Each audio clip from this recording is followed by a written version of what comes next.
Had you researched these things beforehand, before coming across? Had you looked into, I know you said schools and where you wanted to be, but had you looked at medical Yes. and things like that?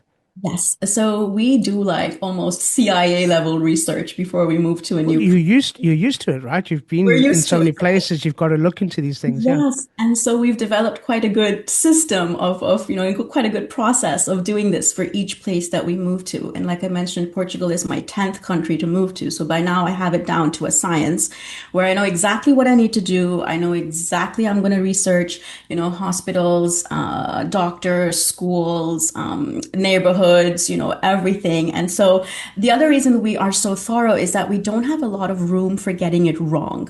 When Mm, you're moved to a country with an employer, you can't just say, "Oh, sorry, I don't like this school for my kids. I'm going to change them midway." No, you can't quite do that, right? yeah. So each decision has to be, you sort of have to get it right in the first go.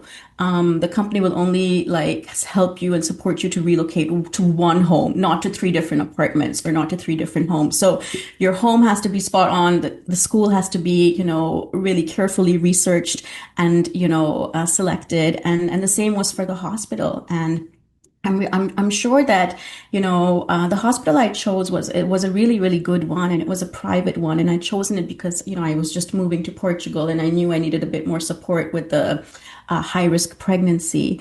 But of course, that part was then beyond my control, right? I couldn't Yeah. be looked after there.